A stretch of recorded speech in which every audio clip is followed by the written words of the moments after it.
l'Europe, depuis les États-Unis, depuis l'Amérique. Que Dieu vous bénisse et que cette fin d'année, certainement avec un décalage horaire, pour ceux-là qui sont dans certains endroits, sont déjà en train de se faire les meilleurs vœux. Alors nous aussi mes meilleurs vœux. Maintenant qu'attendant, nous sommes en train de venir et que la bénédiction attachée à ce temps de prière nous impacte au nom de Jésus. Tu n'as pas dit à quel temps. Vous savez, il y a une réalité que ton adversaire n'arrive pas à supporter. Cette réalité-là n'est rien d'autre que si nous sommes ici, c'est parce que nous sommes déjà des vainqueurs. Bien aimé, tu ne peux pas comprendre combien de fois le diable a désiré te voir 6 pieds sous terre. Mais Dieu a été bon. Alléluia. Dis à ton voisin, tu es vainqueur. Dis à ton voisin, tu es leader. Ne vous inquiétez pas de cette bataille qu'il y a à l'extérieur, qui a pu remarquer qu'il y a des affrontements coriaces dehors. C'est pour la première fois que j'arrive à voir 2 quartiers qui s'opposent et qui se poursuivent avec des feux d'artifice qui sont censés éveiller. Dis à ton voisin, c'est une autre dimension. C'est une autre dimension de la fin d'année. Alléluia. Qui est autant étonné que moi? Et que ta vie est faite pour ça. Alléluia. Dis amen au bien. Quelqu'un dit amen au bien. Quelqu'un dit amen au bien. J'ai un problème avec ton amen. Nous sommes le t'annoncer que nous sommes dans l'obscurité de 2015. Mais la lumière de 2016 est sur le point de se lever sur moi. Je ne suis pas en train de parler de tout le monde. Et je ne parle pas non plus à tout le monde. Je parle à quelqu'un qui a eu rendez-vous avec son créateur.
Alléluia. Vous savez, pareil moment ne peut pas débuter sans la louange. Ah oui, ah oui. Nous sommes arrivés à une dimension où tu as l'impression que ton parfum t'a quitté. Le dernier parfum sur lequel tu comptais pour terminer 2015 vient aussi de t'abandonner. Alléluia. Alléluia. Alléluia. Quelqu'un donne une voix d'acclamation à Jésus.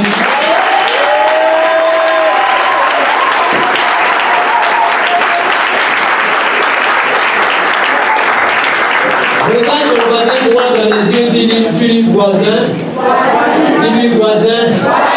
Dis-lui voisin. Une nouvelle chose arrive. Dis voisin. Qu'est-ce que tu as connu hier? Une nouvelle chose arrive. Hey, qu'est-ce que tu as connu voisin? Une nouvelle chose arrive. Maintenant regarde bien ton voisin. Je sais que depuis il est venu là, sa façon de penser à sa tête.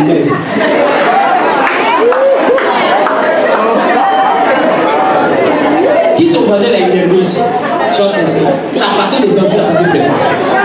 A dit prier et puis en choco façon, tu as envie de l'insulter. Qui est énervé ici? Alléluia. Qui est énervé ici? Alors regarde ton voisin.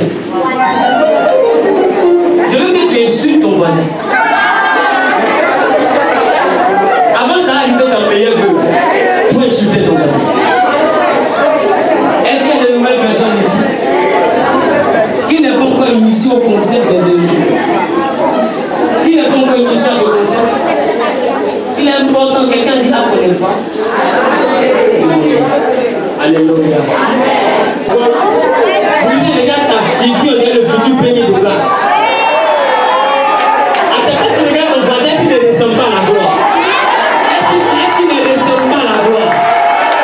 Mais je vais te dire une chose. Quand quelqu'un est joli, quand tu as envie de l'insulter, tu le regardes tellement joli que tu y as de bleu. Et il n'y a pas quelque chose de laid. Il n'y a pas quelque chose de laid. Tu as envie de dire le. Oh, le là, c'est pas je dis amène le bien. Mais si tu veux dire à quelqu'un, tu vas regarder ton voisin et tu vas dire quelque chose de mauvais. C'est la plus mauvaise chose que mon cœur, ça veut dire une bénédiction. Mais c'est la mauvaise chose que ton cœur, tu une bénédiction, c'est que toi-même tu es mauvais. Dis amène le bien. Regarder ton voisin, plus tu regardes ton visage, on dirait le futur directeur de société. Regarde ta face, on dirait le futur homme qui va avoir la promotion. Commence à insulter ton voisin avant que 2016 n'arrive. Parce que ce voisin est à toi énervé. Ce voisin est à toi énervé. Tu dois dire quelque chose qui va arriver. Tu es quelqu'un qui doit dire. Hé, lève-toi, lève-toi. Tu n'es pas bien fâché. Alléluia. Alléluia. Mais tu vas faire quelque chose qui va suivre ton voisin dans 2016. Alléluia.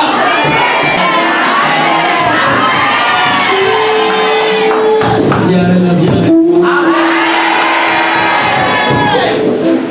Quel est, vous savez une chose? Qui a déjà regardé un film? Qui a déjà regardé un film? Qui a déjà regardé un film?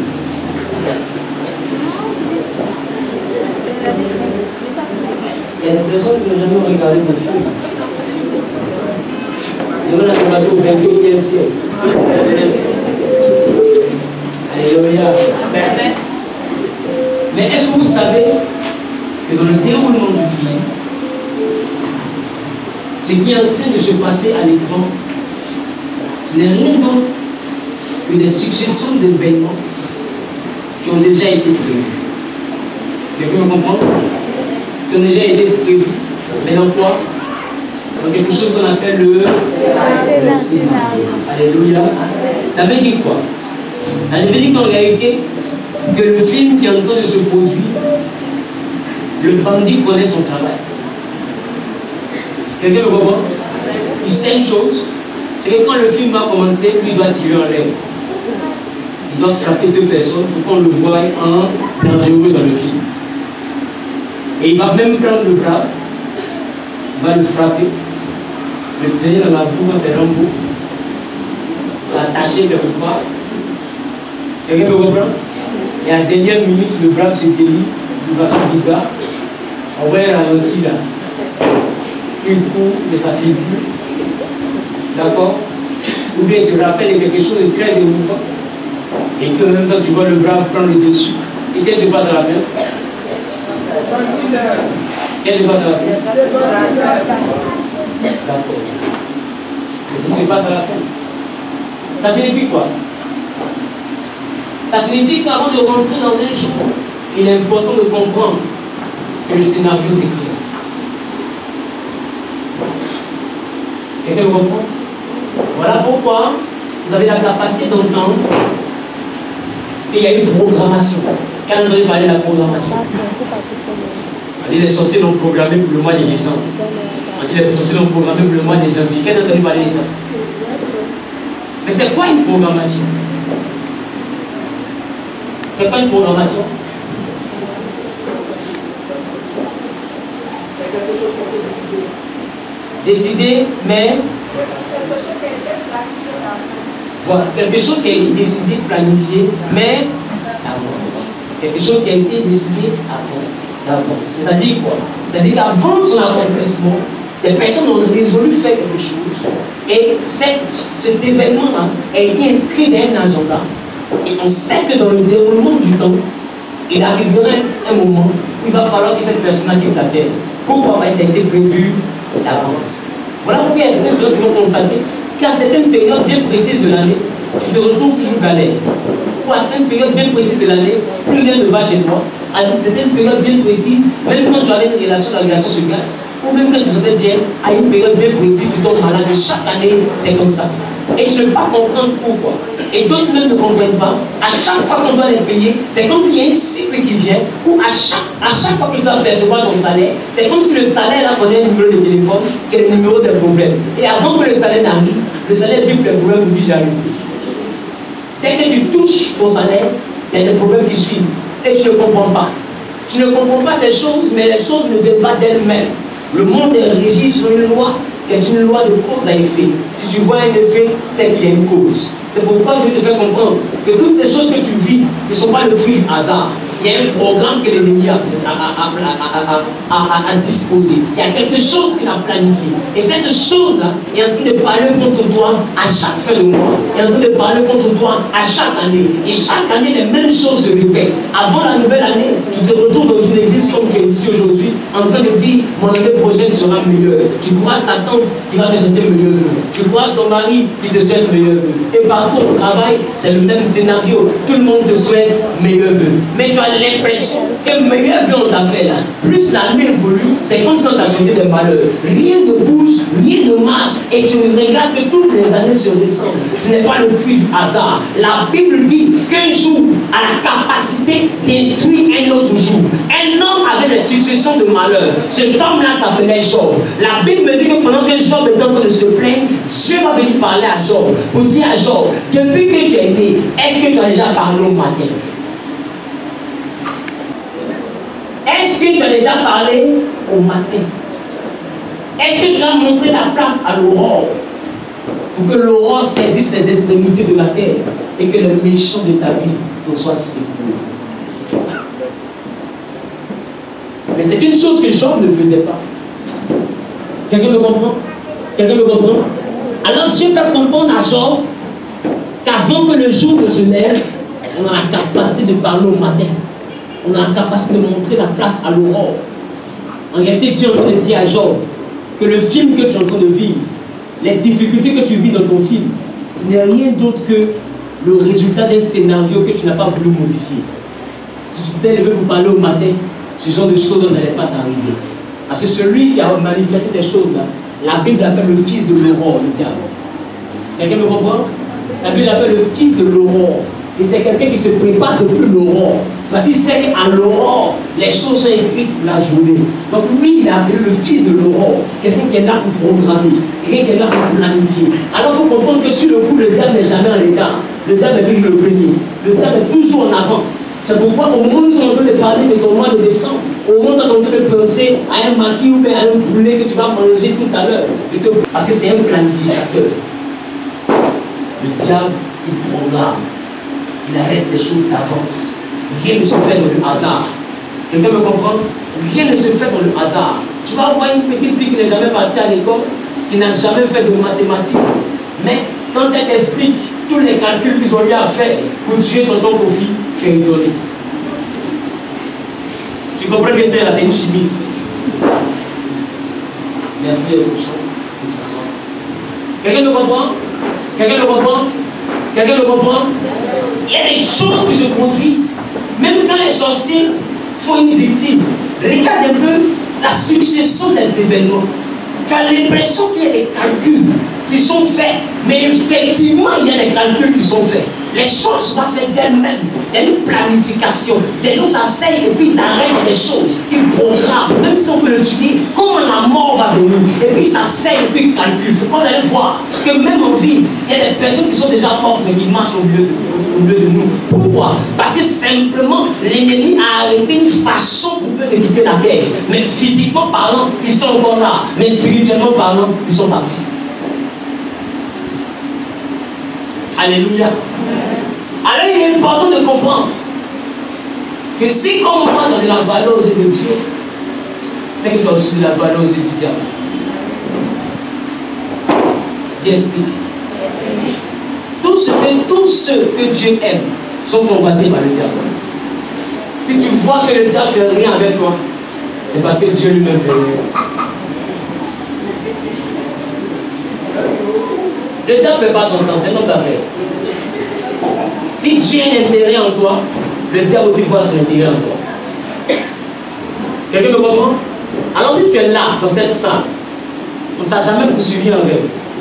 Ils n'ont jamais rien bloqué dans ta vie. Tout va bien. Quelqu'un me comprend? Tu es à l'aise. Tu n'as jamais eu une petite persécution. Il n'y a aucun combat spirituel dans ta vie. Je veux te dire une chose. Tu es un peu semblable à un fou en période de braquage. On pense à braquer tout le monde, sauf lui. C'est que dans la société, tu n'as aucune importance. Mais toi qui es là, tu n'as rien. Mais je ne comprends pas pourquoi les gens t'en veulent. Je ne comprends pas pourquoi lui te met des bâtons dans les roues. Petit projet que tu essaies de faire, ils vont mettre quoi dedans pour t'empêcher d'avancer. C'est parce que simplement le diable comprend que tu as son intérêt en toi. Le diable comprend qu'il y a de la lumière en toi. C'est cette lumière-là qu'il voit. Parce que lui, il est le prince des ténèbres. Lui, quand il comprend qu'il voit la lumière, il peut la discerner. Parce que celui qui est né dans les ténèbres, lui, peut apprécier la valeur de la lumière. Voilà pourquoi Dieu a donné la richesse. Il te prend grand soin de la vie, il prend grand soin de te faire apprécier la pauvreté. Pourquoi? Parce qu'à partir de la pauvreté, on connaît la valeur de la richesse. Quelqu'un me comprend? Au travers des difficultés, on connaît la valeur du bonheur. On dit à ton voisin, demande à ton voisin. Je suis sérieux. Est-ce que le diable t'a poursuivi une fois? S'il t'a jamais poursuivi,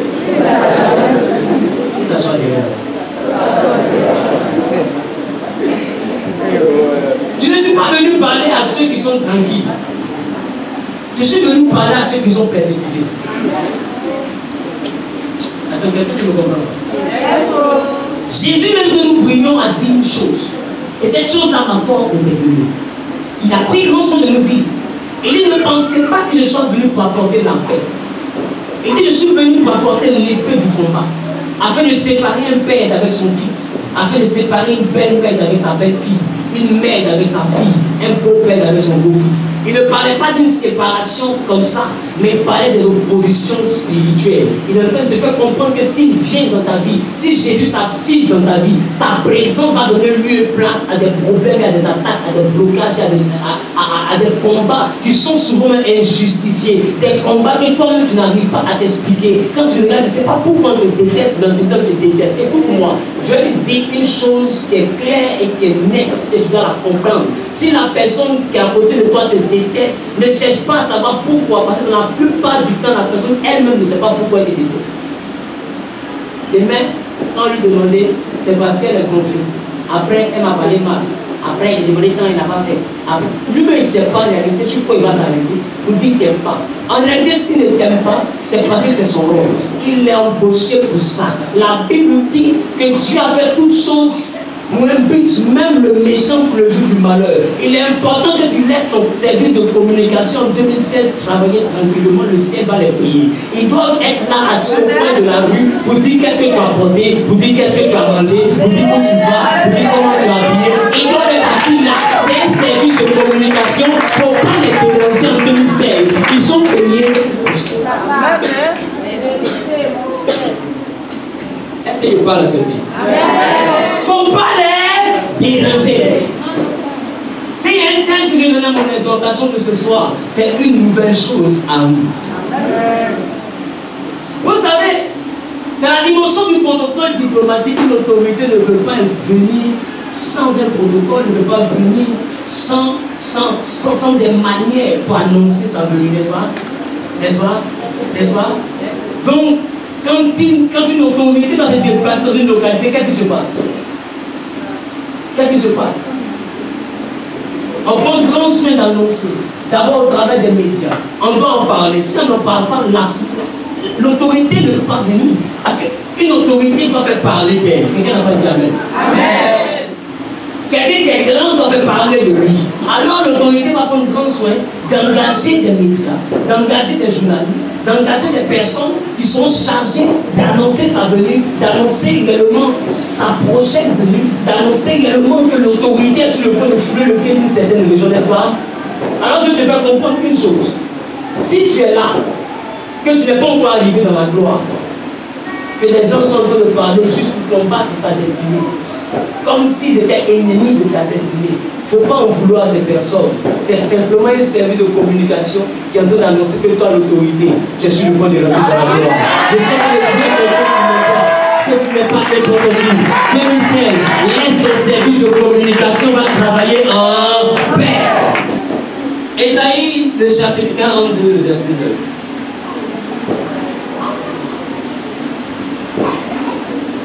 Ésaïe, le chapitre 42, verset 9. Je lis la parole. Voici, les premières choses se sont accomplies. Les premières choses se sont accomplies.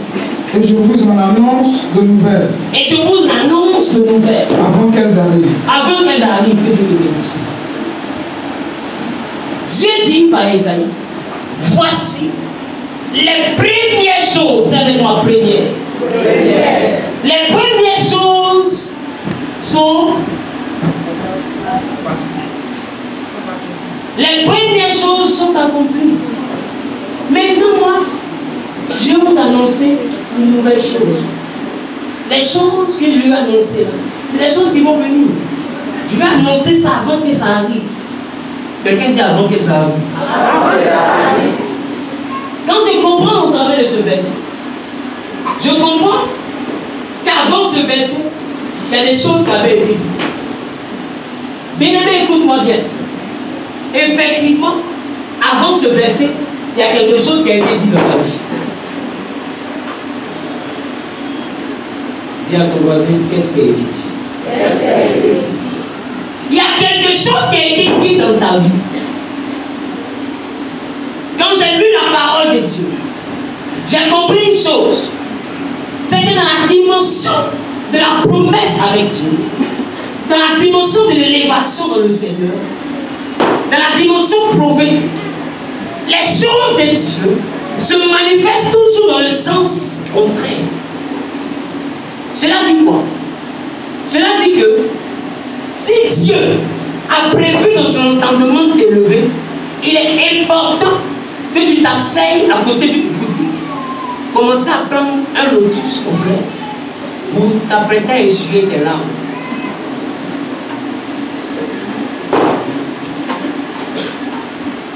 Qui a peur?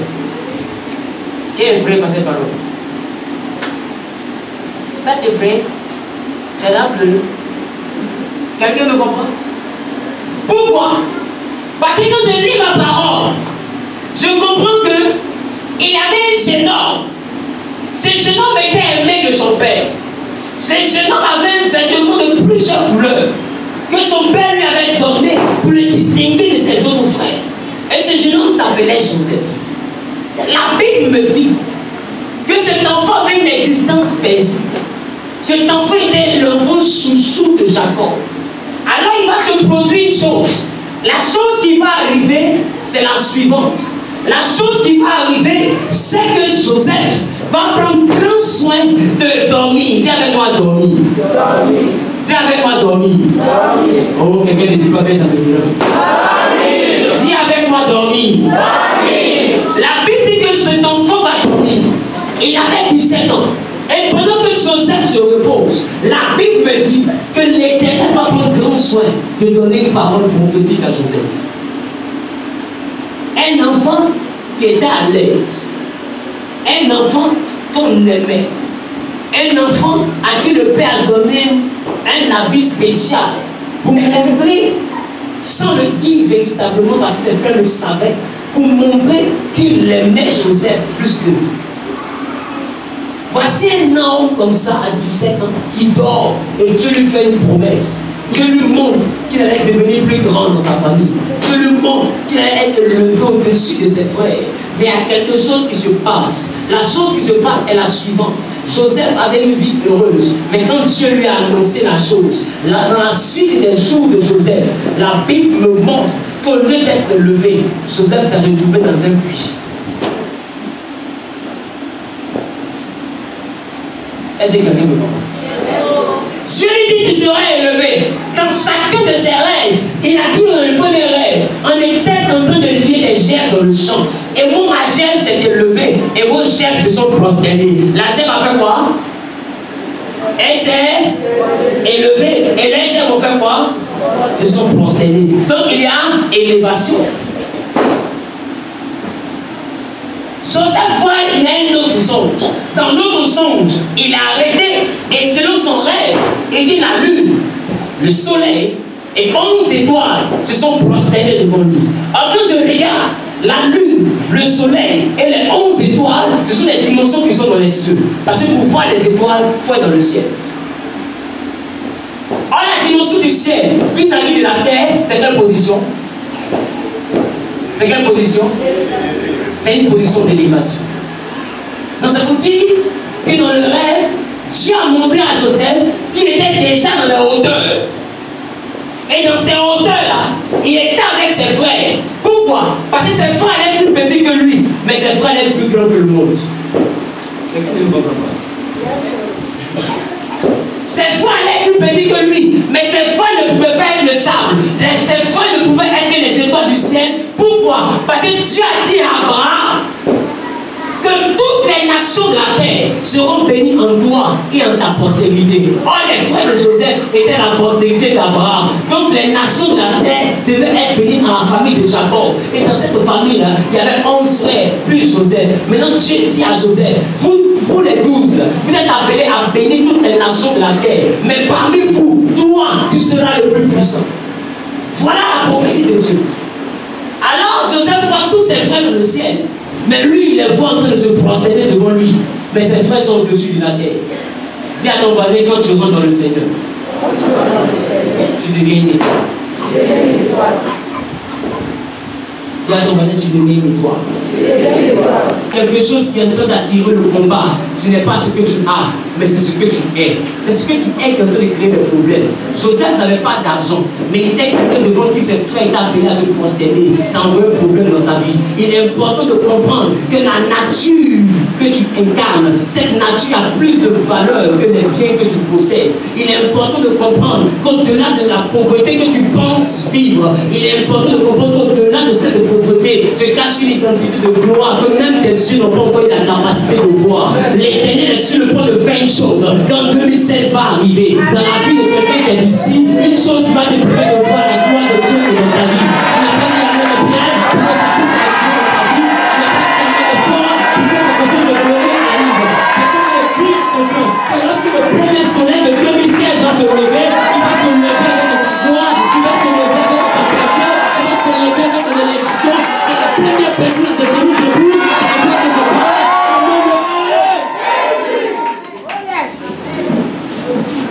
Je ne suis pas venu parler à tout le monde. Je suis venu parler à quelqu'un. Quelqu'un pour qui 2016 sera une année de triomphe. Quelqu'un pour qui 2016 va commencer avec le rire et va s'achever avec le sourire. Vous savez, il y a une dimension du rire où tu as tellement ri que tu finis par sourire. C'est pourquoi vous allez voir que dans la dimension de la richesse, celui qui est riche ne rit pas beaucoup.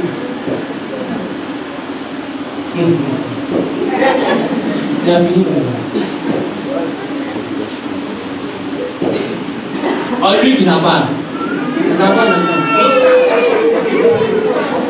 il fait pas exprès. Quelqu'un me comprend? Il fait pas exprès. Il est important de comprendre que tu vas commencer avec un riz. Parce que comme Isaac, tu vas devenir riche.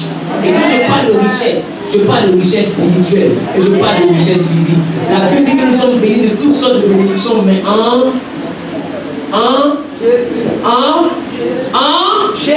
Jésus.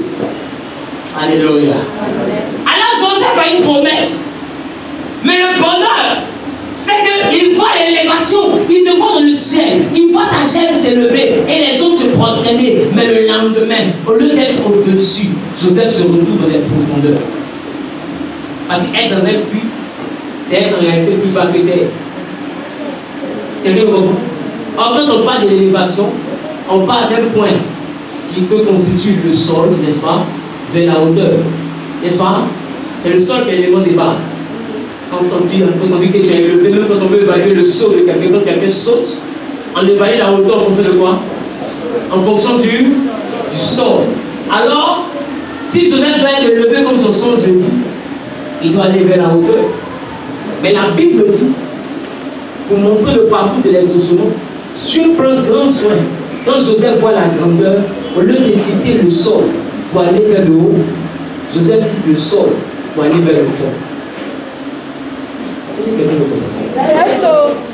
Alors je vais dire à quelqu'un, si tu as senti la grandeur venir dans ta vie, si tu as eu des promesses, des prophéties qui ont sonné sur ta vie, si tu as eu des songes où tu as annoncé la gloire, où tu t'es vu avec de grands pieds des banques, tu as vu des personnes venir même prendre des crédits chez toi, tu t'es vu dans les habits un peu partout, en train de faire des promesses partout, Dieu ne t'a pas menti. Même si tu te réveilles le matin, que tu constates qu'il n'y a même plus 5 francs, l'argent que tu avais avant, tout est fini, ça devient compliqué, jusqu'à que tu te de vivre avec crédit. Écoute-moi bien, tu n'es pas en train de réguler, au contraire, tu es en train d'avancer. C'est que Dieu est en train d'accomplir son rêve. Quand tu as accompli le rêve, au lieu de voir la grandeur, le lendemain, tu te lèves dans la bassesse. C'est ce qui est arrivé à Joseph. Donc, à vie et communiquer à tous ceux qui ont rêvé, qui ont souri. Quand tu regardes le but du sourire de la grandeur, tu dois comprendre, quand le rêve et la réalisation du rêve, il y a un fossé, il y a un caniveau.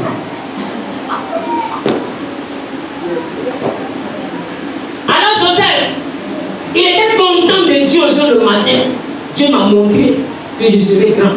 Il a annoncé ces choses. Mais quand il a fini de parler, la Bible me fait comprendre que pour la grandeur, Joseph se retrouvait dans la bassesse. Il était dans un puits. On l'a enlevé dans le puits. Lui qui était un prince dans la maison de son père. La Bible me fait comprendre qu'étant prince dans la maison de son père, Joseph va être vendu. Et où il va partir? Il sera esclave. C'est quelle prophétie qui arrive? Je suis aimé de tout le monde. Au lieu d'en aimer plus, tout se garde autour de moi. Voilà pourquoi tu ne comprends pas. Depuis que tu as commencé à marcher avec le Seigneur, au lieu de s'arranger, ta vie a commencé à dégringoler. Les choses ont commencé à se gâter. Les petites choses qui étaient simples avant deviennent compliquées. Pourquoi? Parce que tu es sur le chemin d'une élévation. Tu es sur le chemin d'une bénédiction. Tu es sur le chemin de l'accomplissement d'une promesse. Alors Esaïe dit, c'est la première chose d'arriver. Esaïe dit, si la première chose est arrivée, alors moi l'Éternel, je vais vous annoncer une nouvelle chose qui est sur le point d'arriver. La première chose c'est quoi dans la prophétie? La première chose c'est la difficulté. Joseph a eu le rêve. Et la première chose qui lui est arrivée, au lieu d'être élevé, c'était de tomber. Et toi aussi tu as eu un rêve. Quand tu as marché dans le Seigneur, ton objectif, c'était de devenir une grande dame. C'est devenir un grand homme. Tu as vu ton promesse en train de marcher. Tu as vu ton concours en train de marcher. Tu as vu ton examen en train de marcher. Tu as vu ton mari qui t'observe depuis longtemps. Tu es devenu scaïen de biologie. Il t'étudie, oh, il t'étudie. Il t'étudie, oh, il t'étudie.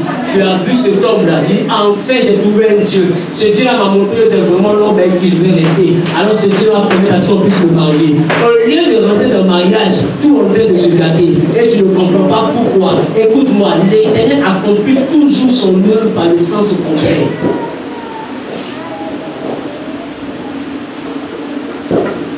Dis avec moi la loi des opposés. La loi des opposés. Luc, il nous fait comprendre au chapitre 7 à partir du verset 11. Est-ce que tu peux lire ça pour moi? Luc, le chapitre 7, le verset 11. Oui, allons-y. Le jour suivant, Jésus alla dans une ville appelée Naïm. Ses disciples et une grande foule faisaient route avec lui. Au verset 12, lorsqu'il fut près de la porte de la ville, voici on portait en terre un mort, fils unique de sa mère. On dit on partait enterrer quelqu'un, un jeune homme, fils unique de sa mère. Qui était veuve. Elle-même, elle a perdu son mari. Et il y avait avec elle beaucoup de gens de la vie. Et il y avait plusieurs personnes de la vie. Le Seigneur l'ayant vu, Jésus ayant vu, fut ému de compassion pour elle. il a été ému de compassion. Et lui dit, Et il dit à la femme, ne pleure pas. femme, ne pleure pas. Il s'approcha. Dis voisin. Ne pleure pas. Dis voisin. Ne pleure pas. Il s'approcha et toucha le cercueil. Il toucha le cercueil. Ceux qui le portaient s'arrêtèrent. Ceux qui portaient le cercueil se sont arrêtés. Il dit, Et ils ont dit, jeune homme, jeune homme, je te le dis, je te le dis, lève-toi. lève-toi. Et le mort s'assit Et le mort s'assit. et se mit à parler. Et il se mit à parler. Jésus le rendit à sa mère. Et Jésus le rendit à sa mère. Alléluia. Alléluia. Qui a suivi cette histoire? L'histoire dit que Jésus partait dans une localité et à l'entrée d'un village, il va avoir une femme qui était veuve, qui a perdu son fils unique, qui est en train de partir le porter au cimetière. Et la Bible dit ceci. La Bible dit qu'en partant sur le cimetière, Jésus va voir le cortège funèbre.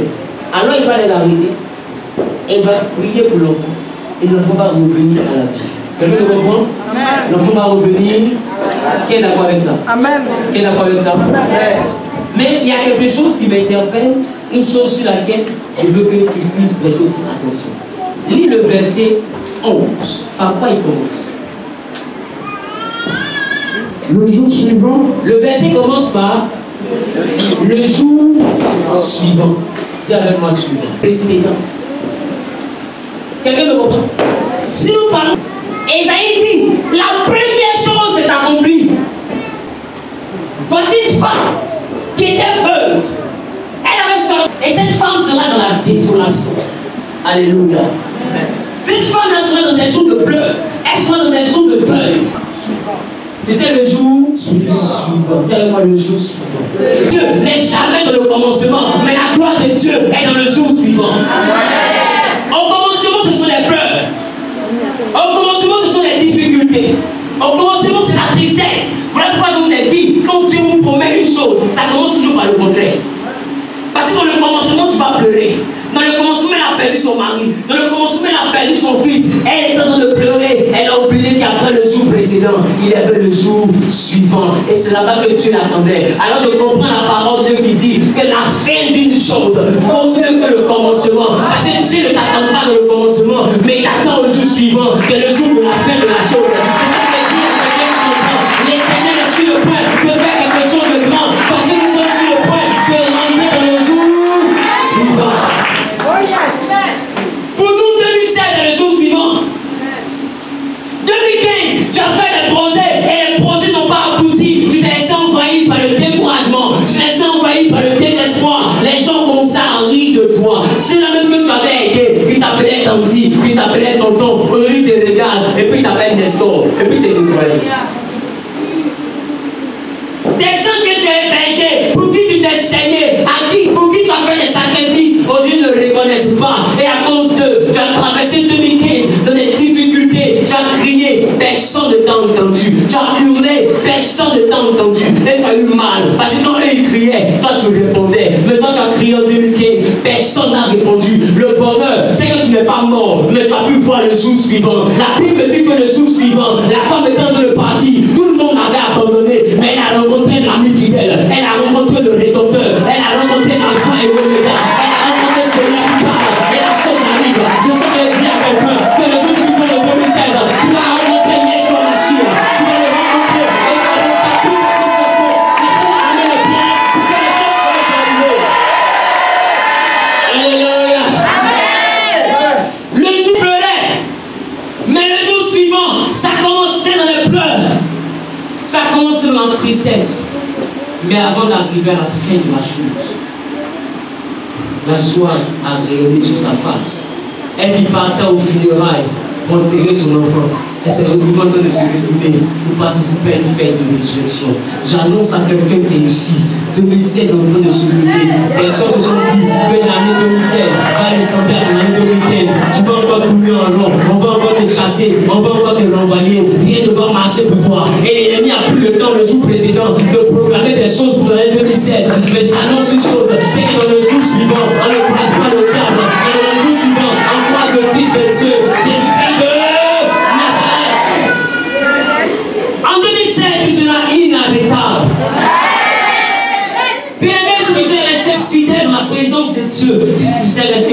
descendre de ton adoration pour Dieu, tu seras inarrêtable. Si tu sais le chercher en esprit et en vérité, tu seras inarrêtable. Parce que écoute-moi bien, si l'ennemi pouvait te tuer, il n'allait pas prendre le temps pour te menacer. Celui qui peut te tuer ne te menace pas. Celui qui te menace peut t'intimider. Quand on parle d'intimidation, on parle de vouloir faire peur. Si quelqu'un est en train de te menacer, comprends que c'est parce qu'il ne peut rien te faire. Celui qui peut te faire quelque chose, il ne te menace pas, il agit. Écoute-moi, je dis à quelqu'un qui m'entend, personne ne peut pas faire quelque chose contre toi. Tu es inarrêtable. Parce qu'au moment où tu acceptes le Seigneur, la Bible déclare que tu deviens une nouvelle créature. Les choses anciennes sont passées. La Bible me fait comprendre que tu n'es plus né de la chair, tu n'es plus né du sang, mais tu es né de Dieu. Alors qu'est-ce qui se passe? Quand on est né de Dieu, Jésus me dit que Dieu est esprit. Alors ceux qui l'adorent doivent l'adorer en esprit et en vérité. Alors quand tu es né de Dieu, enfant de lion, c'est lion. Donc quand tu es né de Dieu, tu dois comprendre que tu es Dieu en miniature. Et Dieu, c'est l'esprit. Et l'esprit, c'est le vent. Donc, depuis que tu as accepté Jésus, les gens pensaient être en train de te détruire. Ils ont pensé qu'ils t'avaient capturé. Oh, ils ne savaient pas. Ils sont en train de te pousser vers ta destinée. Les frères de Joseph se sont dit, qu'en chassant Joseph, en le vendant, son rêve n'allait jamais se réaliser. Mais la Bible dit qu'un jour le blé a disparu. Et quand ils étaient en train de chercher le blé, ils se sont rendus compte que le blé était chez quelqu'un qu'ils avaient déjà vendu. Écoute-moi, les ennemis vont te vendre, mais Jésus va permettre à son fils de racheter. Il va te laver, il va te positionner. Écoute-moi, je dis à quelqu'un qui m'entend, 2016, c'est ton année de gloire. 2016, c'est ton année de l'élévation. 2016, c'est l'année du jugement contre tes ennemis. 2016, l'éternel est sur les train de se prononcer. Tu te tiens debout, tu n'es combien de jours, tu ne connais comment ça établit son jugement. Au nom de Dieu. Qui peut t'arrêter en 2016? Quand tu es né de Dieu, la Bible dit que tu deviens esprit. Or, dans la dimension de l'esprit, nous sommes comme le vent. Qui explique? Dans la dimension du vent, le bonheur qu'il y a, c'est que le vent, quand tu veux le bloquer en haut, il passe là. Quand tu bloques ici, il passe ici. Quand tu bloques là, il passe là. Quand tu bloques ici, il passe ici. En 2016, tu es inarrêtable. Il faut te faire faire, mais ils ne vaincront pas. La Bible dit que de les yeux seulement, ils verront la rétribution des méchants. Je prophétise ici, quelqu'un dit Amen, il reçoit. Que quelque chose de glorieux t'arrive, que quelque chose de glorieux t'arrive, qu'une succession d'événements positifs t'arrive, qu'une succession de gloire t'arrive, que l'éternel te voit d'élévation en élévation, de succès en succès, d'exploit en exploit, de témoignage en témoignage, au nom de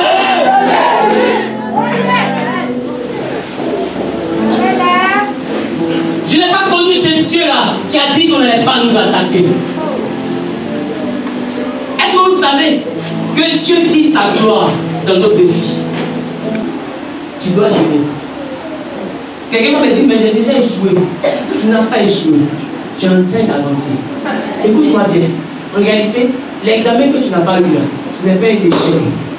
Parce qu'avant de partir vers l'échec, il y a plusieurs chemins qui ont été montrés. À d'autres personnes nous ont montré comment payer l'examen. D'autres personnes ont pris le temps de compter sur leur oncle qui devait venir les enseigner.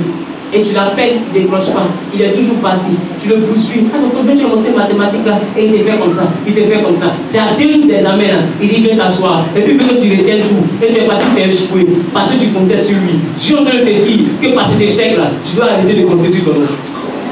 Sinon, ce n'est pas un échec. C'est un enseignement. Ça vous te faire comprendre que tu as compté sur ton nom. Voici ce qui est arrivé. Il est important que tu comptes sur toi et sur Dieu. Donc arrête de regarder celui qui a voulu t'enseigner. Et toi-même commence à travailler dès le départ. Parce que l'éternel n'est pas prêt pour t'abandonner. Mais ton oncle peut t'abandonner. Ta tante peut t'abandonner. Ton père peut t'abandonner. Alors tu n'as jamais échoué. Et tu es en train d'avancer. Parce que Dieu prend la peine de t'enseigner. Il prend la peine de faire retenir des choses. Il prend la peine de te donner l'intelligence. Parce que écoute-moi bien, l'intelligence, c'est dans le malheur qu'on reçoit. Amen. Si le malheur ne suffit pas à te rendre intelligent, alors le bonheur te rendra plus bête.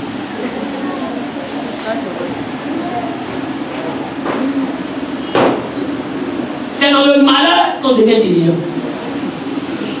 C'est dans le malheur qu'on comprend qu'amitié, on traduit dans trahison. C'est dans le malheur qu'on comprend qu'on ne peut compter que sur soi-même. Si dans le malheur, toi, tu ne comprends pas ces choses, dans le bonheur, tu seras encore plus bête. Ça veut dire quoi? Les hommes venus te blaguer encore pour manger ton argent, tu fais croire qu'ils t'aiment. Parce que dans le malheur, tu les as vus, tu as abandonné, mais comme tu ne crois pas, dans le bonheur, tu envoies eux. Mange, envoie eux. Quand tu ne crois plus rien, ils vont t'abandonner la même chose. Ils ne pas rendu intelligent.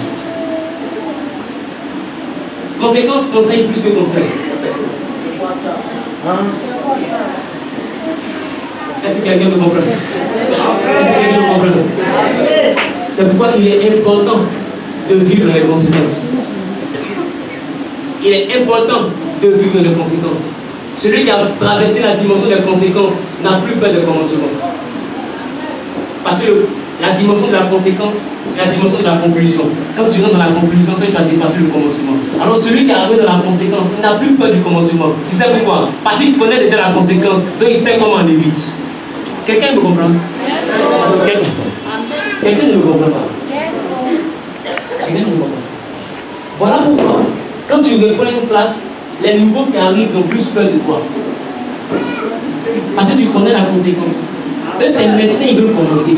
On doit tenter de recommencer. Celui qui recommence, c'est celui qui a déjà fini, mais qui n'a pas bien fini. Donc il sait comment la fin se passe, mais celui qui commence ne connaît pas la fin. Alors, quelqu'un ne comprend pas? Quelqu'un ne comprend pas? Donc ça veut dire que ceux-là même qui savent que toi tu recommences, si tu remarques bien, ils vont jamais prendre ton coup de l'année passée. L'année passée, vous avez vu quoi? Parce qu'il veut s'appuyer sur toi pour avoir un repère, parce qu'il ne sait pas où il va. Mais toi, tu deviens la lumière de ta classe. Il est important de comprendre une chose, c'est que dans le recommencement, Dieu t'établit sur une génération. Alors n'aie pas peur de recommencer. Si tu échoues, recommence. Parce que le véritable échec, il se consomme lorsqu'on arrête d'essayer. Le véritable échec, il se consomme quand on arrête d'essayer. Le jour où tu vas arrêter d'essayer, ce jour-là tu as échoué. On met le cachet de principe. Tu es bête. Quelqu'un me comprend? Mais tant que tu as la force, tu n'as pas échoué. Tu as donné, tu n'as pas échoué. Alors tout ce que tu as raté en 2016, en 2015, 2016, ne cherche pas à éviter. Tu as demandé, ne cherche pas à éviter. La Bible dit que l'Éternel nous enverra à rebâtir sur d'anciennes ruines. Alors ce qui intéresse Dieu, ce n'est pas une nouvelle maison.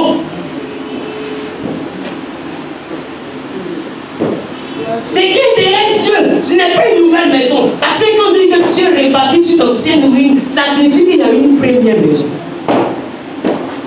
Mais la maison a été détruite par ton ignorance. La maison a été détruite par la trahison des gens. La maison a été détruite parce que tu comptais sur quelqu'un. La maison a été détruite parce qu'on t'a renvoyé. Et la première maison a été carrément anéantie. Et la Bible dit que Dieu rebâtit sur la ruine de l'ancienne maison. Donc là où tu as échoué, c'est là-bas que tu as rendez-vous avec toi pour montrer à l'échec que tu n'es pas n'importe qui, mais tu es une personne qui est dans l'excellence. Et l'excellence appartient aux enfants de Dieu. Alors Dieu te remet sur la même place et tu rebâtis sur l'échec et tu écris ton succès. Tu prends le temps de gommer ton échec et de commencer à écrire un nouveau succès parce que l'échec est fait pour préparer notre succès. Voilà pourquoi la Bible nous dit que la gloire de la seconde maison sera plus grande que la première. Pourquoi? Parce que Dieu va pas aller vers une autre maison, il va rebâtir la même maison. Et la même maison qui était la honte, cette même maison sera la gloire. Voilà pourquoi toi qui as été humilié de la famille, c'est toi qui vas relever la famille. Toi qui as été rejeté de la famille, c'est toi qui vas relever la famille. Dieu ne va pas changer de personne, mais c'est la personne qui va choisir. Parce que c'est la personne de qui on s'est moqué. Si c'est de toi qu'on s'est moqué, alors c'est toi qui vas l'utiliser. Parce que ne pas se moquer de quelqu'un et Dieu va bâtir quelqu'un d'autre. Quand ils se moquent de quelqu'un, c'est la personne qui est ruinée que Dieu commence à bâtir. Il est important de comprendre une chose. Si Dieu a choisi ta vie, ce n'est pas parce qu'il t'aimait, mais c'est parce que les hommes l'avaient rejeté. Quand les hommes te rejettent, Dieu t'aime. Mais quand les hommes t'acceptent, Dieu te rejette. Voilà pourquoi chaque fois que Dieu te demande son amour, il y a des abandons. Parce que l'amour des hommes est toujours en opposition à l'amour de Dieu. Donc si les hommes t'aiment, il faut comprendre que tu t'éloignes de Dieu. Et quand Dieu commence à trop t'aimer, tous les hommes s'éloignent de toi. Alors si les hommes se sont éloignés de toi, ce n'est rien d'autre que le signe de l'amour grandiose de Dieu pour toi. Alors dans ton 2016 qui est en train de commencer, je vais t'annoncer une chose qui est merveilleuse. C'est que quand les hommes t'abandonnent, quand il y a trop de combats dans ta vie, Dieu ne te dit pas de te déshabiller, mais Dieu dit assieds-toi à ma droite. Il ne dit pas de gants de boxe. Il dit assieds-toi à ma droite. Jusqu'à ce que moi, Dieu, je fasse de tes ennemis ton marche. Comme le véritable enfant de Dieu, quand il arrive à Dieu, il ne vient pas parce qu'il veut se battre. Il vient parce qu'il est fatigué de se battre. Quelqu'un ne me comprend pas. Voilà pourquoi Jésus prend la peine de te dire venez à moi, vous qui êtes fatigués. Parce qu'il sait que c'est quand on est fatigué qu'on tombe devant Dieu. Amen. Dans un enfant de Dieu qui vient devant Dieu pour lutter, il n'a rien compris. Quand on vient devant Dieu, c'est pour nous abandonner les mains de Dieu. Et quand Dieu te voit, la Bible dit qu'il te prend, il te fait asseoir à sa droite. Et c'est lui-même qui se lève pour faire ton palabre. Il les frappe. Quand ils sont à terre, il dit mon enfant, lève-toi et puis marche sur eux. Je sens de le dire à quelqu'un, avant que tu te rendes compte en 2016, le combat sera déjà fini, tu seras en train de marcher sur tes genoux. Avant que le combat commence, avant que tu te rendes compte de quoi que ce soit, tu seras déjà en train de marcher sur le breuvage, tu seras en train de marcher sur la maladie, tu vois quelqu'un en train de marcher sur le chèque, tu es d'accord avec moi, tu te tiens debout, tu commences à marcher, tu marches sur le problème, tu marches sur le breuvage, et non,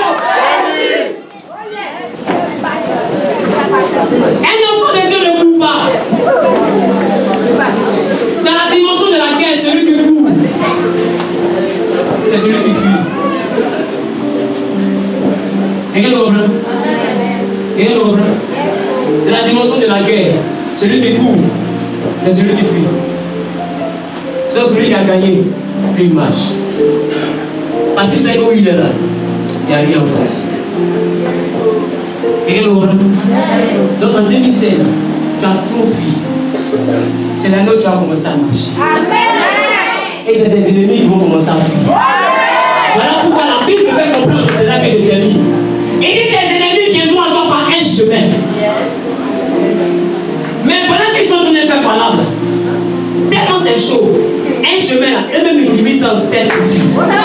Je suis en train de dire à quelqu'un va venir dans ton rêve par une porte, mais il va chercher la fenêtre pour fuir. Je suis en train de dire à quelqu'un, il va venir sur toi par la fenêtre, mais il va chercher la porte pour fuir. Je suis en train de dire à quelqu'un, pendant que l'ennemi se lève contre moi, l'ennemi commence à chercher cette porte, pendant que lui-même il sait qu'il est venu par une porte. Tu n'as pas dit amen le bien.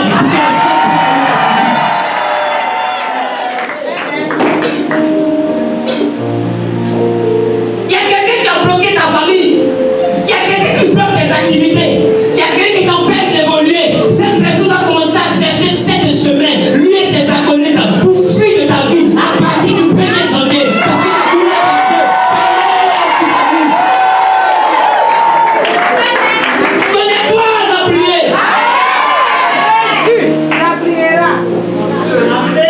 On ne peut pas cacher le soleil avec la mer. Et ton soleil est en train de se lever. Écoute, ils veulent pas, tu vas prier. Tu vas prier. C'est la raison pour laquelle tu n'es pas mort. C'est la raison pour laquelle tu n'es pas morte. Parce que l'Éternel sait que la fin de ta vie faut mieux que son commencement. L'Éternel sait que tu vas commencer dans les pleurs, mais tu vas terminer dans la joie. Tu vas terminer dans la gloire. Tu vas terminer dans l'audience. Et les larmes de pleurs, les larmes de tristesse vont se transformer en larmes de joie. Transformer la vie de quelqu'un qui va émaner le ciel. Pour dire trois fois amen. La vie sera transformée. La destinée sera transformée. La destinée va être morte. La gloire de Dieu se lève de ta vie. Si tu veux un pas en avant, tu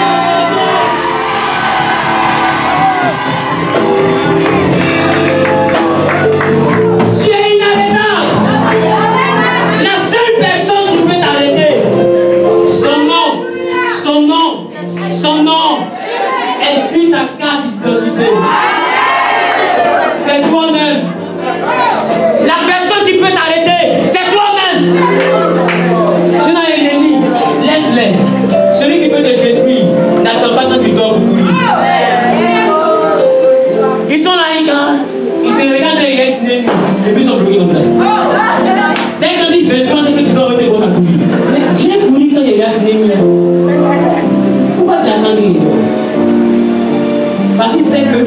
dans le sommeil, tu es censé être inconscient. Donc ta dimension, la dimension de ta force est censée diminuer. Parce que celui qui est soulevé, même quand il a de la force, dans l'état d'ivresse, on peut le frapper. Pourquoi? Parce qu'il a de l'inconscience. Quelqu'un le comprend? Alors, ils attendent. Oh, ce qu'ils oublient, c'est que la Bible dit que quand toi tu dors, celui qui veille sur Israël, lui, il le sommeille, lui, il dort. Alors pourquoi depuis ce jour? Alors pourquoi depuis il dort? Parce qu'il y a quelqu'un qui ne dort pas. Et ce personnage-là, c'est Jésus-Christ de Nazareth. Il ne dort jamais. Et il veille sur moi. Et il veille sur moi. S'il les avait vus hier, il va les vaincre aujourd'hui. Il les vaincra demain. Parce qu'il les même hier, aujourd'hui, et éternellement. Comme c'est, tu pries encore. Comme c'est, tu pries encore.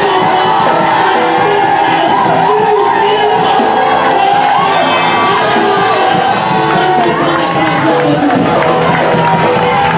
Alléluia. Alléluia. Alléluia. Que le nom du Seigneur soit béni. Et tu m'as dit, Seigneur, me voici. Tu m'as dit, Seigneur, me voici. Je n'ai personne devant. Je n'ai personne derrière. Je suis épuisé. J'ai trop combattu. Je n'en peux plus.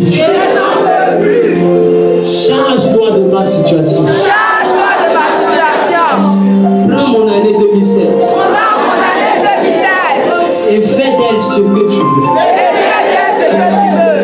Et fais d'elle ce que tu veux. Guide-moi, Père. Guide-moi, Père.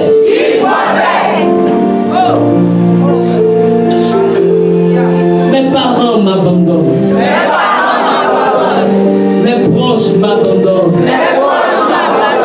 Tous ceux sur qui je comptais me tourner le dos.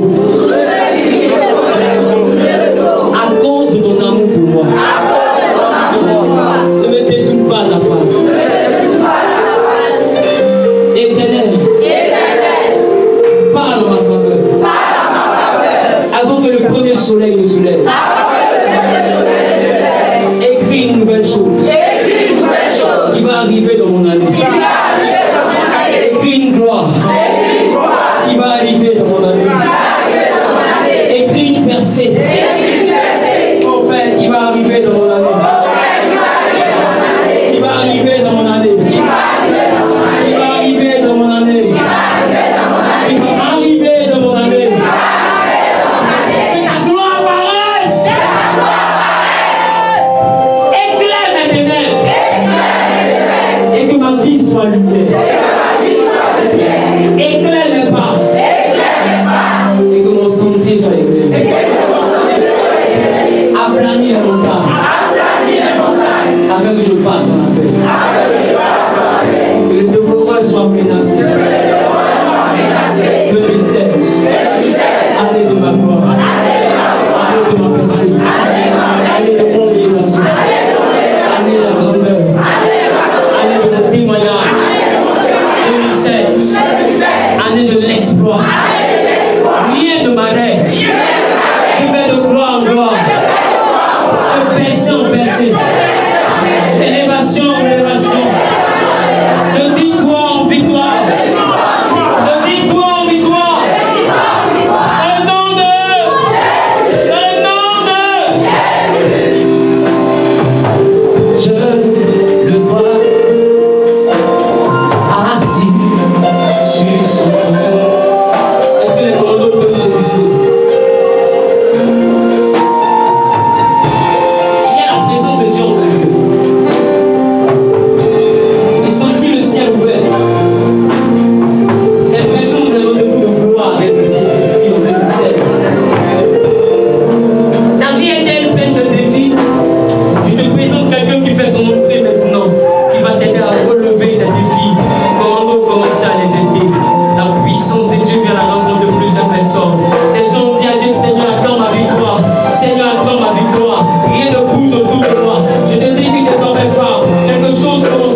dans leur mentalité. La mort qu'ils t'ont fait voir dans tes rêves, dans cette période de fin d'année de laquelle tu as eu peur, doit forcément t'arriver. Parce que tu as pris le soin de t'annoncer ces choses dans tes rêves. Tu as pris le soin de te faire voir ce que l'ennemi a programmé. Et l'Esprit Dieu t'a suivi jusqu'au ce lieu. Et la puissance de Dieu a parlé ta vie sur l'endroit et t'attend dehors. Maintenant que je suis en train de parler, la puissance de Dieu le consume. Et je l'envoie vers son envoyeur. Je le fais retourner à son envoyeur. La puissance de Dieu te libère.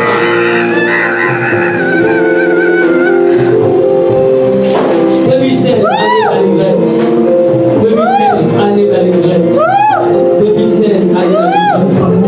Lève les deux mains vers le ciel. Lève les deux mains vers le ciel. La grâce et la gloire de Dieu se déversent sur la vie des enfants de Dieu. L'Éternel est en train de faire quelque chose de merveilleux. Il est en train de faire quelque chose de merveilleux. Et là où je me tiens, je peux voir le ciel ouvert. Je peux voir la présence de Dieu descendre dans la vie de son peuple comme une pluie. Ils seront nombreux à tomber sous l'onction. Elles seront nombreuses à tomber sous l'onction. Parce que l'Éternel les restaure. À d'autres, il enlève des vêtements de deuil, des vêtements de tristesse, pour les faire porter de nouveaux vêtements de gloire. Je vois la salle commencer à resplendir. Je vois les ténèbres en train d'être repoussées par la lumière de Dieu. Cette lumière jaillit dans cette salle comme la lumière du soleil qui chasse les ténèbres de la nuit. God.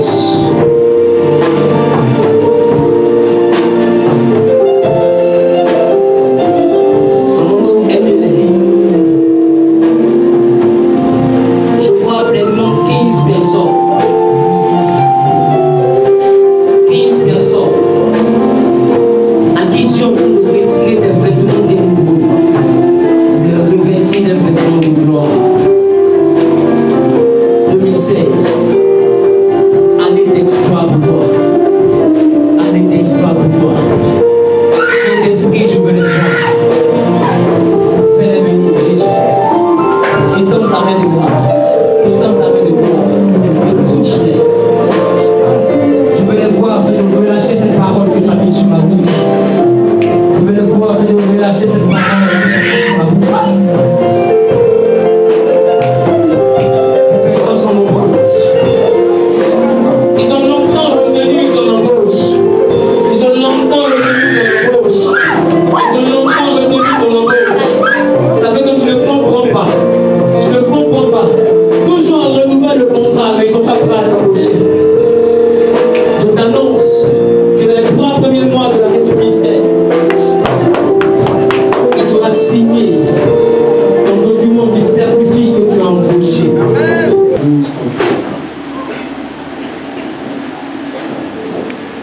Ils ont rendez-vous avec toi. 2016, quand je te priais, tu m'as dit que pour ce peuple que tu dirigeras, ce lieu de culte serait une année de gloire, d'exploit. Ils auront de grands témoignages que tu mettras dans leur cœur un esprit de reconnaissance. Éternel, investis dans ton peuple la gloire que tu as prédestinée. Agis finalement, touche-les et que leurs prochains aboutissements favorables. Merci pour ta grâce, merci pour ta faveur, dans le nom de Jésus que j'ai prié. Quelqu'un dit Amen. Quelqu'un dit Amen. Quelqu'un dit Amen. Comment c'était au milieu de la nuit. Or, dans la dimension du milieu de la nuit, nous comprenons que nous sommes précisément à minuit. Pourquoi? Parce que minuit est semblable à midi. Midi qui parle de mi pour traduire la dimension du milieu et di pour traduire la dimension du jour. Vous savez ce que midi est le milieu du jour.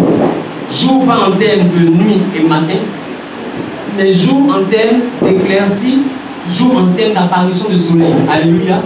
Donc midi est le point culminant, c'est le milieu du jour étant lumière du soleil. Alléluia. Maintenant minuit est le milieu de l'obscurité. Parce que l'obscurité c'est à partir de 18h jusqu'à 6h, n'est-ce pas? Et minuit est le point aussi culminant au même titre que midi. Alors dans la dimension de minuit, vous comprenez que nous sommes pleinement au milieu de la nuit, parce que mi qui parle de milieu et nuit qui parle d'obscurité. Nous sommes au milieu de l'obscurité. Alors la Bible dit qu'au moment où on venait prendre Jésus, c'était au milieu de la nuit. Et quand on parle le milieu de la nuit, ça donne quoi? Ça donne minuit. Alors dans la dimension de minuit, qu'est-ce que Jésus prend grand chose de dire?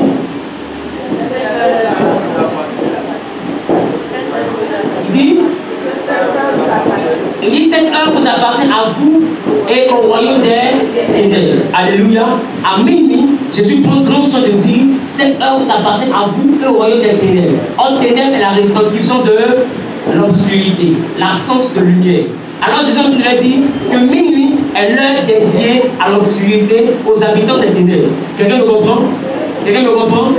Alors, Jésus prend grand soin de dire à Pierre, pendant que tu me vois là, je pouvais demander à mon père de faire venir les gens d'anges et ils allaient être là automatiquement pour me défendre.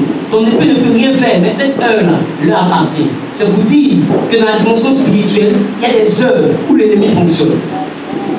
Quelqu'un me comprend? Il est important que tu retiennes ça. Il y a des heures où l'ennemi fonctionne. Alors quand je regarde minuit, je comprends. Regarde ta montre. À minuit, les gars, je peux aller sur quel chiffre? Sur quel chiffre? Sur quel chiffre? Sur le chiffre 12. D'accord? Sur le chiffre 12. La dimension de 0,0 que le frère a signifié, c'est la dimension que je vais enseigner maintenant. C'est une dimension où le diable nous fait compter le commencement du jour à partir de minuit. Donc, il te fait comprendre qu'à partir de minuit, le compteur part à 0. Donc, tu es en train de rentrer dans une nouvelle journée. Donc, c'est une porte par laquelle tu rentres dans l'autre journée, n'est-ce pas? Donc, tu comptes les heures. À partir de minuit, tu rechutes à 0,0. Pourquoi? Parce qu'il te dit que c'est la porte d'entrée vers l'autre jour. Voilà pourquoi tout le monde entier est assis à la maison et la majeure partie des gens sont assis en train d'attendre minuit pour compter 2015 comme étant l'année qui est finie et 2016 vient à peine de commencer. Donc, on rentre à partir de quelle heure? À partir de quelle heure? À partir de minuit. Or, que dit Jésus? Il dit minuit est l'heure qui appartient aux ténèbres. Et le calendrier grégorien, qui est un calendrier qui n'est pas chrétien, prend la peine de nous faire rentrer dans la nouvelle année, mais par l'intermédiaire de minuit. Prend la peine de nous faire rentrer dans le jour, mais par l'intermédiaire de minuit, mais qui est une heure spirituelle, pardon, qui appartient aux ténèbres. Quelqu'un me comprend? Alors la porte par laquelle nous rentrons, c'est une porte qui a déjà été vendue aux ténèbres. Est-ce que quelqu'un me suit? Est-ce que quelqu'un me suit? Quelqu'un me comprend? Dis explique. Quand tu regardes ta montre, tu comprends très bien en même temps que moi que dans la dimension de minuit, ton aiguille est en train de partir vers 12, n'est-ce pas? Ton aiguille part vers 12. Alors je vais te faire comprendre que ce que minuit est pour la nuit, c'est la même chose que midi est pour le jour. Voilà pourquoi, au moment où Jésus est en train de partir à la croix, la Bible me fait comprendre qu'à la 6e heure du jour, quand le jour commence à 6h00. Donc la 6e heure du jour, ce n'est rien que 6h00 plus 6, ça fait 12 heures. Donc à 12 heures, Jésus était mis sur la croix. Et quand il a été mis sur la croix, la Bible me dit qu'à 12 heures précises, quelque chose va se produire. Il va se produire que toute la terre va être recouverte de ténèbres. À 12 heures précises, la terre va être recouverte de ténèbres, comme pour manifester que 12 est le chiffre dans lequel la terre, la lumière se transforme en ténèbres. Et c'est une heure qui spirituellement appartient aux ténèbres. Voilà pourquoi Abraham, qui avait une promesse d'excellence, la Bible me dit qu'Abraham est allé réellement à Canaan, un endroit où il pouvait prospérer. Mais la Bible me dit ceci, la Bible me dit qu'au moment où Abraham pouvait prospérer à Canaan, Abraham allait vers un endroit qu'on appelle le Midi. Et au lieu de prospérer, au Midi, Abraham a commencé à s'appauvrir. Pourquoi? Parce que Midi en hébreu parle de Negev, le lieu sec, le lieu où rien ne pousse, le lieu où rien ne fleurit. Or, Midi, c'est la retranscription de minuit. C'est-à-dire qu'à minuit, c'est un lieu qui est sec, c'est un lieu qui est aride, c'est un lieu qui est difficile dans lequel il est difficile de ressentir la présence de Dieu. Alors Jésus dit à Pierre, à minuit, laisse ce que tu veux faire, parce que cette heure leur appartient. Et toi, ta jolie année 2016, ils sont en train de chercher à te faire entrer par la porte de minuit. Voilà pourquoi avant minuit, je suis en train d'enseigner cela. Quand nous prenons la Bible dit, il était soir,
réalise. Et le monde entier est en train de célébrer. Vous entendez, non? Vous entendez? Et ce que nous allons faire, pour ceux qui veulent participer à l'action prophétique, nous, au lieu de célébrer minuit, nous, on va allumer une bougie. J'arrive pas à allumer une bougie. La Bible dit en Ésaïe, le chapitre 60, et j'ai pris la peine de prêcher là-dessus. La Bible dit, les ténèbres couvrent la terre. Oh, les ténèbres couvrent la terre, que là. Jésus dit, c'est quel règne d'appartenance des ténèbres? Il dit, les ténèbres couvrent la terre, l'obscurité les peuples, mais sur toi, la lumière arrive. Donc nous, pendant qu'ils sont en train de célébrer les ténèbres, nous on va allumer une toute petite lumière au milieu des ténèbres. Pour dire que nous ne sommes pas les ténèbres, mais nous sommes la lumière du monde. Nous sommes la lumière du monde. Si la lumière du monde est ici, il va se tenir debout. Ici, avec la prière.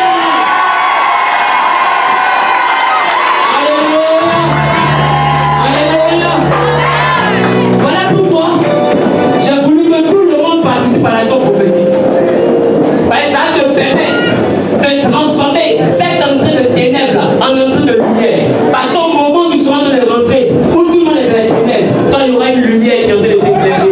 Et la Bible déclare que la parole de Dieu est comme une lumière sur notre sentier, une lampe à nos pieds. Pourquoi? Parce qu'elle nous éclaire en plein milieu de la nuit. Quelqu'un ne comprend pas. Récupère ta bougie.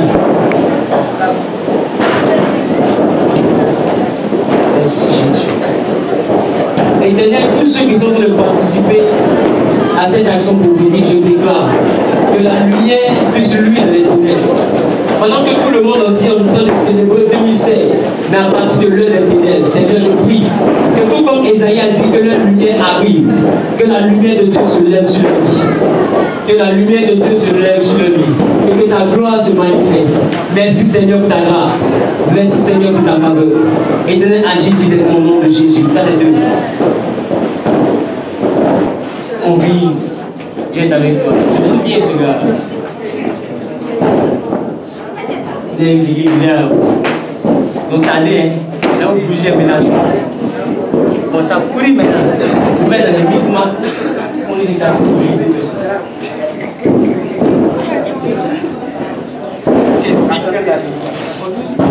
Les problèmes que tu as pratiqués, que ces choses soient anéanties au nom de Jésus. Que ce feu d'entre Dieu afin d'anéantir les ténèbres. Parle à Dieu.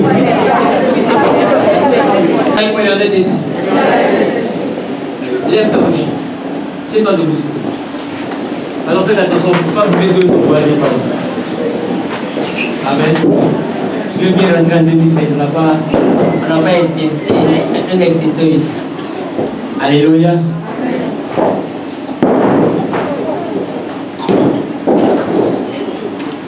Dis avec moi, je me lève. Je me lève. Je suis éclairé. Je suis éclairé.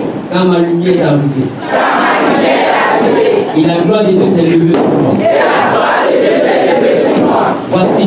Voici. 2016. Les ténèbres couvrent la terre. Les peuples se réjouissent dans l'obscurité. Mais suis-moi. Les ténèbres se lèvent. Suis-moi. Sa gloire apparaît. Des nations marchent à ma lumière. En 2016, des rois marchent à la clarté de mes rayons. Je porte mes yeux aux alentours. Et je regarde. Tous s'assemblent. Et viennent vers moi. Mes fils viennent de loin. Et mes filles sont portées sur les bras. Je tressaillis dès ce soir. Je me réjouis. Mon cœur bondit. Et se dilate. Car les richesses de la mer se tournent vers moi. Car les trésors des nations viennent jusqu'à moi. Dans le nom de Jésus. Dans le nom de Jésus. Dans le nom de Jésus. Je serai couvert d'une foule de chameaux qui symbolise la richesse. De dromadaires de Madian.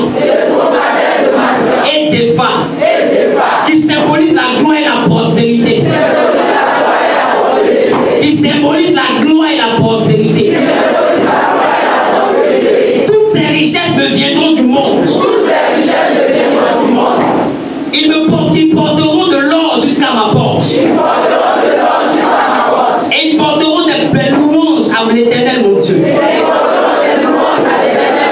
Dans le nom de Jésus, je déclare,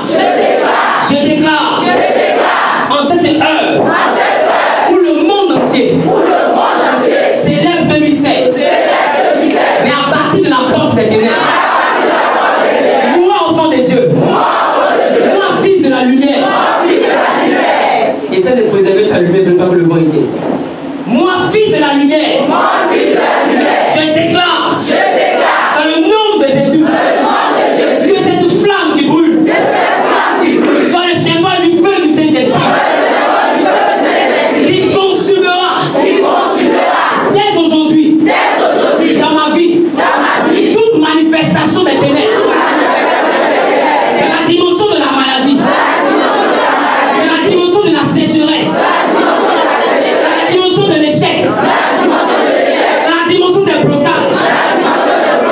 Je déclare que tout ce qui avortait mes projets, tout ce qui envoyait ma vie à ne pas avoir d'aboutissement, en 2016, est consumé dès ce soir. 2016, je triompherai de toi. 2015, écoute-moi bien. Par cette flamme, je consume toute œuvre des ténèbres qui m'a accompagné jusqu'à la porte de 2016. Je déclare, en qualité d'enfant de Dieu, je suis la lumière du monde, au milieu des ténèbres, là où le monde entier se réjouit dans l'air des ténèbres. Je déclare que je suis la lumière qui brille comme le soleil. Je brille dans ma génération. 2016, les ténèbres se noient. 2015, tu meurs avec mes échecs. Tu meurs avec mes douleurs. Tu meurs avec mes blocages. Je déclare, dans le nom de Jésus, que tout enfant qui bouge en 2015 et qui me suit en 2016, qui rencontre cette flamme en plein milieu de cette nuit, qui rencontre cette flamme, qu'il soit consumé. Au nom de je déclare, dans le nom de Jésus, que rien ne pourra m'arrêter. Père, ta parole dit que tu fais de tes serviteurs et de tes servantes des flammes de feu. Alors je déclare que cette flamme qui brûle dans cette nuit me caractérise, et qu'à partir d'aujourd'hui, que je suis un feu dévorant. Quiconque se dresse contre moi est consumé par ce feu. Quiconque se dresse contre moi est anéanti par ce feu. Dans le nom de et là, on commence à appeler encore la lumière de notre Dieu.